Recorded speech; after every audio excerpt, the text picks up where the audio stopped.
হ্যাঁ মন্ত্রী, আমার ভালো করে শুনে নাও, আমি আর এই শাসন করতে চাই না, আমি এইখান থেকে বিদায় হতে চাই।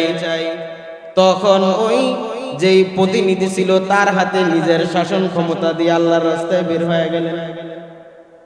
অনেক দিন পর যখন দেখা হইল, ওই প্রতিনিধি দেখলেন নদীর এক কিনারায় বসে বসে বলখের বাচ্চা খাতা সেলাই করে, কি সেলাই করে, কাঁথা সেলাই করে। গ্রাম অঞ্চলে সেলাই করে না, সুই দিয়া কাঁথা সেলাই করতেছে। তখন ওই নেতা বললেন, হে বলকের বাদশা, দুনিয়ার এত বড় ক্ষমতা রাখিয়া কিসের পাগল হইয়া আপনি দুনিয়ার এই নদীর কিনারায় বসে বসে কাঁথা সেলাই? ইব্রাহিম বিন আদম জবাব দেয়, ও নেতা ভালো করে শুনে নাও, আমি যেই ক্ষমতা পাইছি, আল্লাহ পাক আমারে যেই ক্ষমতা দিছে, যদি পৃথিবীর কোন বাদশা আমার এই ক্ষমতা সম্পর্কে অবগত হইতো, আমার এই ক্ষমতা সম্পর্কে যদি পৃথিবীর কোন বাদশা জানতো, যত ক্ষমতা আছে সব ক্ষমতা ব্যয় কইরা হইলেও আমার এই ক্ষমতা ছিনায় নেওয়ার চেষ্টা করত। কি ক্ষমতা বলে, কি ক্ষমতা?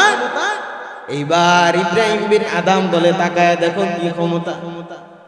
ইব্রাহিম বিন আদমের হাতে যে সুই ছিলেন, ওই সুইটার পানির মধ্যে ফিক্কা দিয়া ফেলে দিলেন। ফেলে দিয়ে এইবার পানির মাছগুলোরে বলে, ও পানির মাছ, অতি শীঘ্রই আমার ওই সুইটাকে আইনা আমার হাতে দিয়া দাও। সাথে সাথে ওই নদীর মাছগুলো, প্রতিটা মাছ তাদের দাঁতের মধ্যে কামড় দিয়ে আইনা স্বর্ণের যে সুই আছে ওই সুই আইনা তার কাছে দিলেন।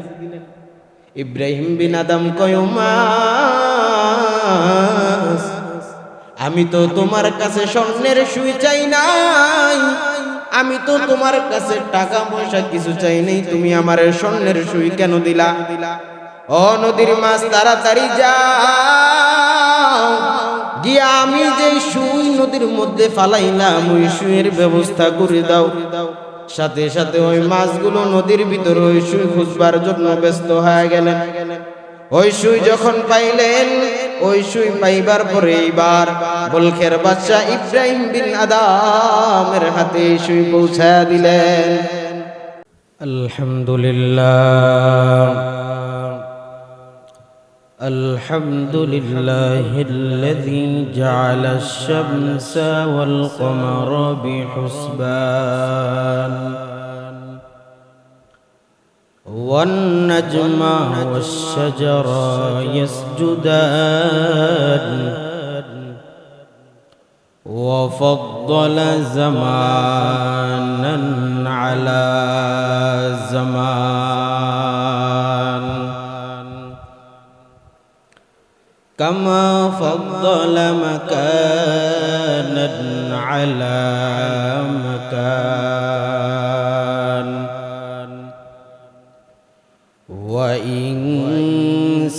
وإنسانا على إنسان ونشهد أن لا إله إلا الله وحده لا شريك له ونشهد أن سيدنا ومولانا محمد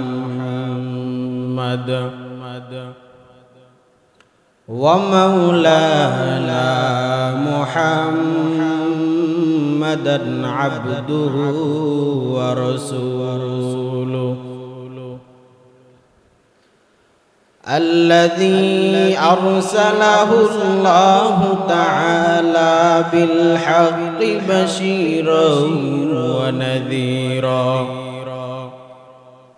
وداعيا إلى الله بإذنه وسراجا وقمرا منيرا أما أما بعد فأعوذ بالله من الشيطان الرجيم بسم الله الرحمن الرحيم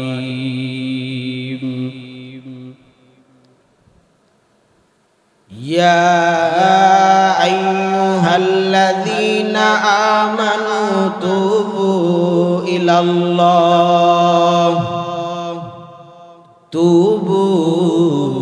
إلى الله توبة نصوحا عسى ربكم أن يكفر عنكم سيئاتكم ويدخلكم جنات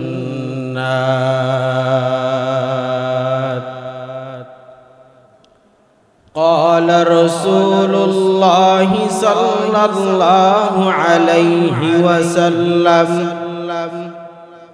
نعمتان مغبون فيهما كثير من الناس الصحة والفراغ صدق الله المولانا العظيم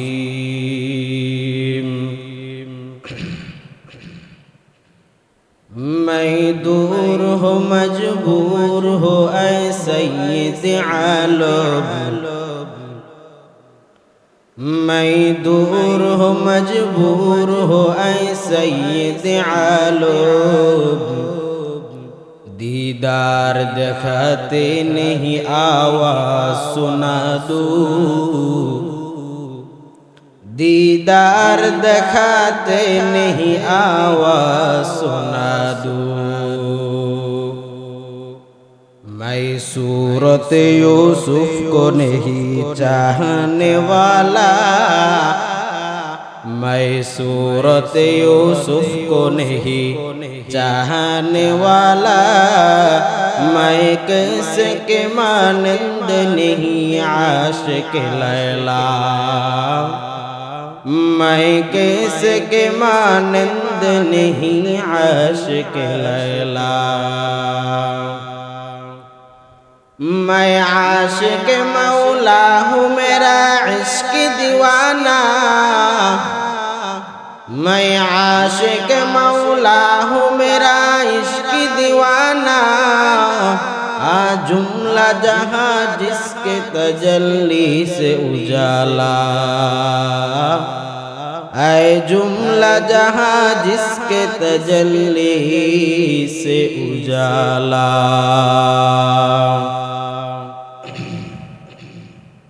মহান রব্বুল আলামিনের দরবারে লাখো কোটি শুকর আদায় করি এজন্য যে মহান রব্বুল আলামিন আমাকে আপনাকে অত্যন্ত মায়া করে পৃথিবীর সকল কাজ থেকে ফাড়েক করে মূল্যবান এই জুমার নামাজে এসে হাজির দেওয়ার তৌফিক দান করেছেন এর জন্য সকলে শুকরিয়া তান বলি আলহামদুলিল্লাহ। আল্লাহ পাক রব্বুল আলামিন এই মুহূর্তে তিনার যে অশেষ বান্দা রয়েছে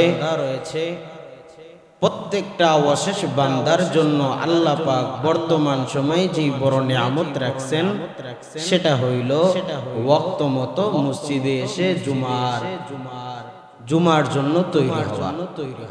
আল্লাহ পাক রব্বুল আলামিন বান্দার অনেক নিয়ামত দান করেন। আল্লাহ পাক রব্বুল আলামিন বান্দার এত বেশি নিয়ামত দেন যে যদি বান্দা সারা জীবন ভর সেজদায় পড়ে আল্লাহ পাকের কাছে নিয়ামতের শুকর আদায় করে আল্লাহ পাক রব্বুল আলামিনের যেই শুকর সেই শুকর বান্দার কখনো আদায় হবে না। আল্লাহ পাক রব্বুল আলামিনের অশেষ নিয়ামতের মধ্যে এটাও একটা নিয়ামত যে আল্লাহ পাক আমাদেরকে পৃথিবীর সব কাজ ছেড়ে আল্লাহ পাক রব্বুল আলামিনের দরবারে এসে হাজিরা দেওয়ার তৌফিক দান করেছেন।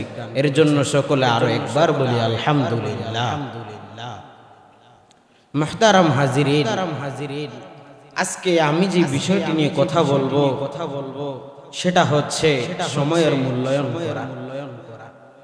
আমি আর আপনি রাস্তায় বসে সময় কাটাইলেও সময় শেষ হয়ে যাবে, আবার যদি মসজিদে আইসা সময় কাটাই তাও শেষ হয়ে যাবে।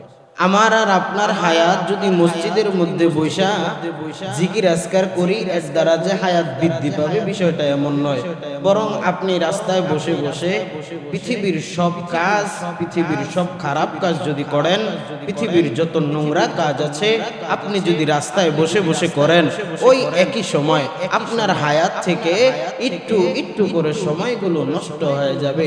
আর আপনার হায়াত থেকে সময়গুলো নষ্ট হওয়ার দ্বারা আপনি যদি এই সময়গুলোকে কাজে না লাগাইতে পারেন, তাহলে যখন আজরাইল আলাইহিস সালাতু ওয়াস সালাম আপনার সামনে আসবে আর আপনার এই জানকে, যেই জানকে আপনি বাঁচাইবার জন্য হারামকে ভক্ষণ করেছেন, এই জানকে একটু সুখে রাখবার জন্য আপনি মানুষের সাথে খারাপ ব্যবহার করেছেন, এই জানকে একটু সুখে রাখবার জন্য আপনি মায়ের সাথে খারাপ ব্যবহার করেছেন, এই জানকে একটু সুখে রাখবার জন্য আপনি ছেলে সন্তানগুলোকে অমানুষ বানিয়েছেন, এই জানকে একটু সুখ দেওয়ার জন্য আপনি মানুষের সাথে অযথা কোনো কাজ নাই, মানুষের সাথে আপনি খারাপ ব্যবহার করে চলেছেন। মুহতারাম হাজিরিন, আল্লাহ পাক রব্বুল আলামিন এই সময়কে এত পরিমাণ গুরুত্ব দেন, আপনারা লক্ষ্য করলে দেখবেন আল্লাহ পাক কোরআন শরীফে সময়ের কসম খেয়েছেন। খান নাই? কেন খেয়েছেন? কারণ এই সময়ের মূল্য অনেক বেশি। এই সময়কে এত পরিমাণ আকাবিররা প্রাধান্য দিতেন, এই সময়কে এত পরিমাণ তারা কেয়ার করতেন, পৃথিবীর এক সাইড তারা আলাদা করতেন আর নিজের আখিরাতের সম্বলকে সঞ্চয় করার জন্য জীবনের সব কিছু দিয়ে সর্বোচ্চ এর জন্য এই সময় মূল্যবান সময়কে কখনো ব্যয় করবেন না। ইমাম বুখারী রাহমাতুল্লাহি আলাইহির উস্তাদ তিনি বলেন আমি আমার জিন্দেগিতে 30 বছর নিজে লোকমা দিয়ে খাবার খাইনি। কয় বছর? 30 বছর নিজের হাতে খাবার খায় নাই। বলে তাহলে নিজের হাত কি কোনো অসুবিধা না কোনো সমস্যা যে নিজের হাতে খাবার খায় নাই? কি সমস্যা? একটা প্রশ্ন আসে না? তো উনি ওই প্রশ্নের জবাব দেয় যে আমি এই 30 বছর খানা এজন্য খাই নাই, আমি এই 30 বছর হাদিস লিখতাম আর আমার বোন আমাকে লোকমা দিয়ে খাওয়াতো। আকাবিররা সময়কে এত পরিমাণ গুরুত্ব দিতেন। আরেকজন আকাবির তিনি বলেন যে হায় আমি এমন একটি কওমের সাথে দেখা হয়েছে, আমি এমন একটি কওমের সাথে সাক্ষাৎ করেছি যেই কওমগুলো পৃথিবীর যেই লোক লালসা অর্থাৎ টাকা পয়সার জন্যই তো আমাদের দুনিয়া না, এই টাকা পয়সাই তো আমাদের মূল। যাই হোক, আমরা টাকা পয়সার জন্যই যত খারাপ কাজ আর ভালো কাজ টাকা পয়সার জন্যই কি করে থাকি। ওই আকাবির বলেন যে আমি এমন একটা কওমের সাথে চলেছি যে কওম ওই টাকা পয়সার প্রতি তো লোভ ছিলই না, বরং ওই টাকা পয়সার থেকে নিজের সময়কে মূল্যায়ন আরো বেশি দিত। মানে ওই দিক তো লোভ নাই। লোভ কি? লোভ হইল আমার সময়কে মূল্যায়ন। লোভ কি? আমার সময়কে মূল্যায়ন করতে হবে। এর জন্য মুহতারাম হাজিরিন, অনুরোধ করে বলবো নিজের এই মূল্যবান সময়কে কখনোই নষ্ট করবেন না। এই মূল্যবান সময় আপনি নিজে এই মূল্যবান সময়কে কাজে লাগিয়ে নিজের জীবনকে এত সুন্দর করে গড়ে তুলবেন, এত সুন্দর করবেন যেন হযরতে আজরাইল আলাইহিস সালাতু ওয়াস সালাম যখন আপনার জান কবজ করতে আসবে তখন আল্লাহর হাবিব সাল্লাল্লাহু আলাইহি ওয়াসাল্লামের যে হাদিস রয়েছে যে যখন আজরাইল আলাইহিস সালাতু ওয়াস সালাম জান নিতে আসবে তখন এমন কেউ আসেনি ভয় পায় না? সবাই তো ভয় পায়। সময়কে কাজে লাগান।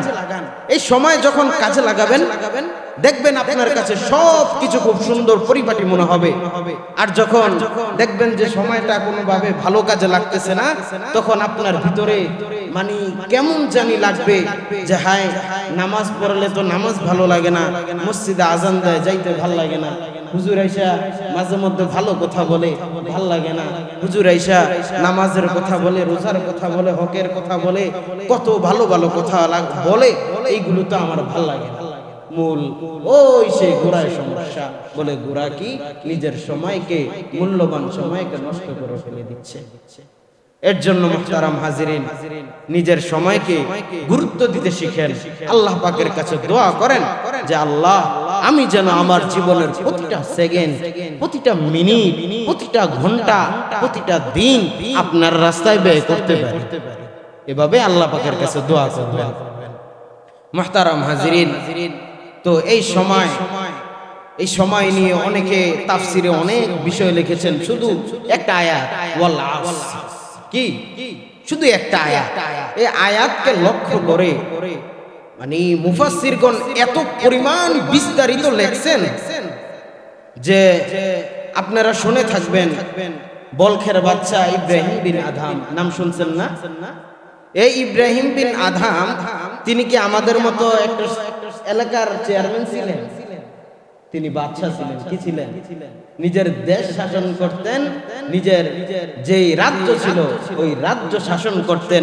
এই বলখের বাদশা ইব্রাহিম বিন আদহাম যখন জানতে পারলেন আমার এই দুনিয়া দিয়ে কিচ্ছু হবে না, আমার আখিরাত চিন্তা হবে, আমার মালিককে চিন্তা হবে, যে মালিক আমাকে বানাইলেন, যেই মালিক আমাকে এত সুন্দর করে তৈরি করলেন, যেই মালিক আমাকে এত বাদশাহিত্য দান করলেন, যেই বাদশাহিত্যের কারণে আজকে এই পুরো শহর উপজেলার মানুষগুলো এসে আমাকে সম্মান করে, আমাকে সালাম দেয়, আমাকে খুব মূল্যায়ন করে। ওই বলখের বাচ্চা ইব্রাহিম বিন আদহাম যখন নিজেকে চিনতে পারলেন, আল্লাহকে চিনতে পারলেন, তখন তিনি এমন একটা হালতে পৌঁছে গেলেন, আপনারা ছোট্ট একটি ঘটনা শুনলে বুঝতে পারবেন। যখন বলখের বাচ্চা ইব্রাহিম বিন আদহাম আল্লাহ পাকের কথা অন্তরে স্মরণ চলে আসলো,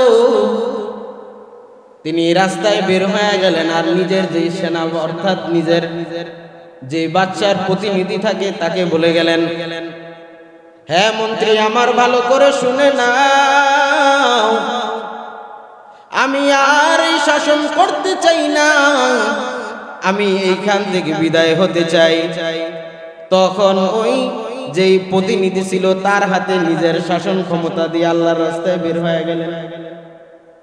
অনেক দিন পর যখন দেখা হইল, ওই প্রতিনিধি দেখলেন নদীর এক কিনারায় বসে বসে বলখের বাচ্চা খাতা সেলাই করে,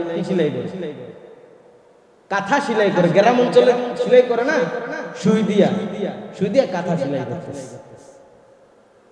তখন ওই নেতা বললেন, হে বলখের বাদশা, দুনিয়ার এত বড় ক্ষমতা রাখিয়া কিসের পাগল হইয়া আপনি দুনিয়ার এই নদীর কিনারায় বসে বসে কথা শুনা?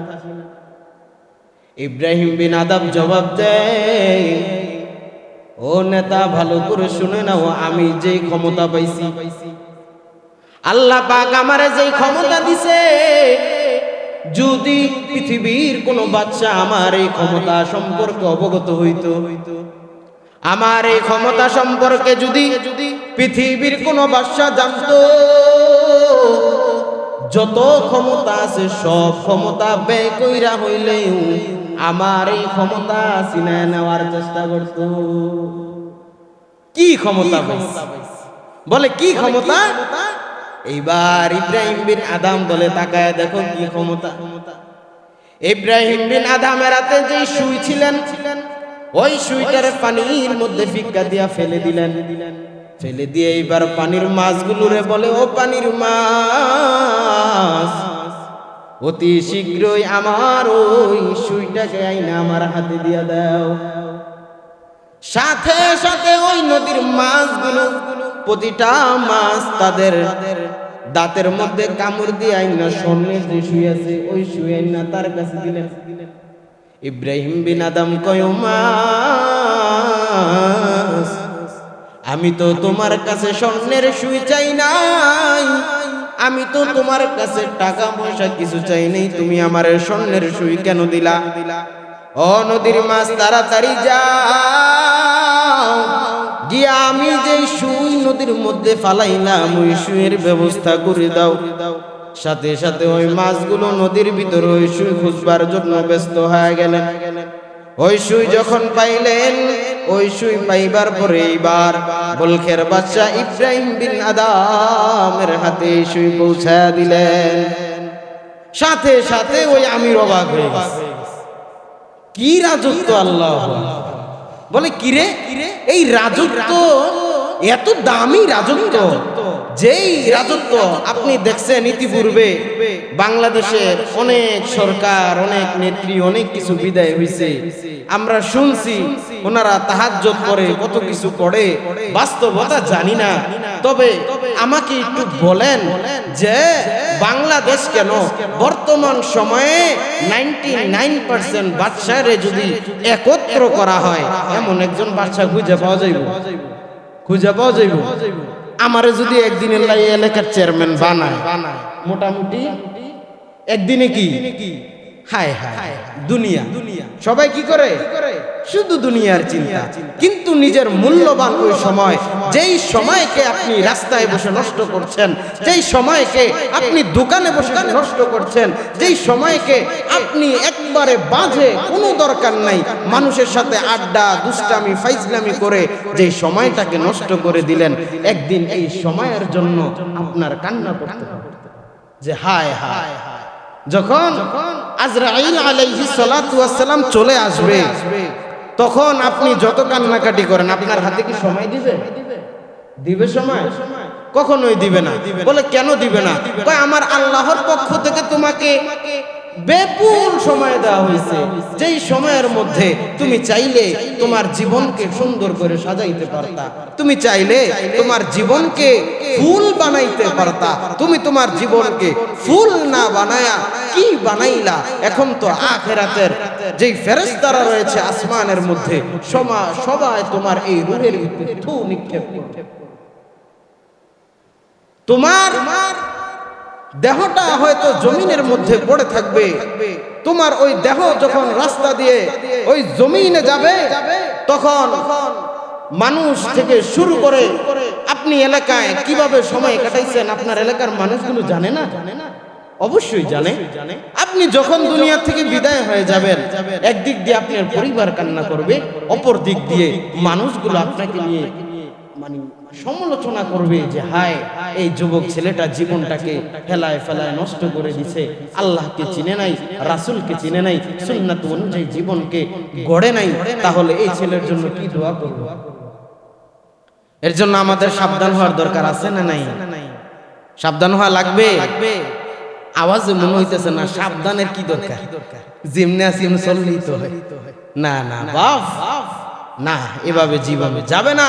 এই সময়ের মূল্যায়ন করতে হবে।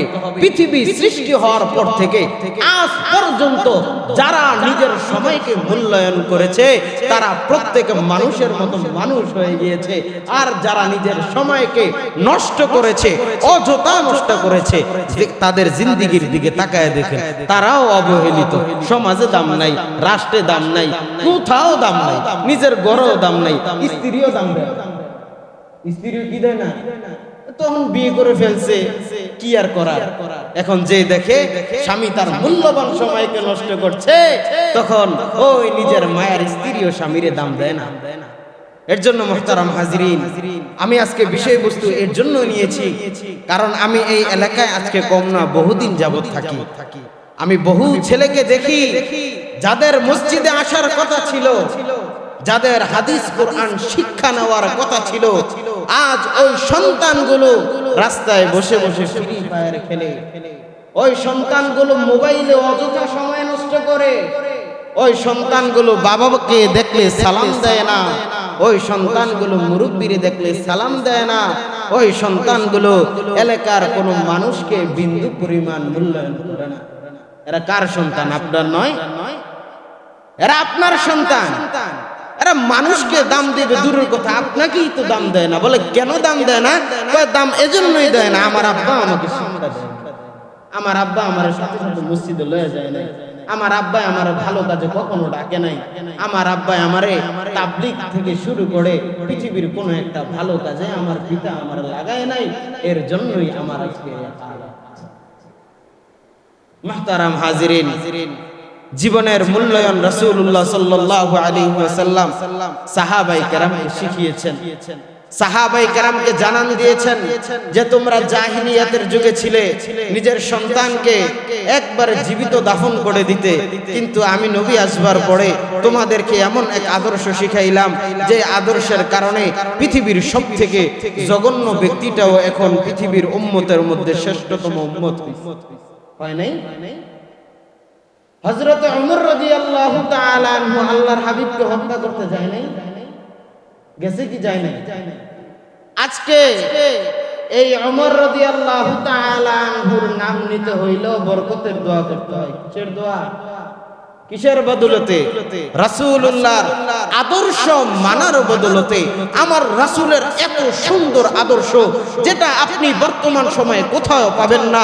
আপনি যদি আমার রাসূলের আদর্শ অনুযায়ী চলেন, দেখবেন এলাকা থেকে শুরু করে প্রতিটা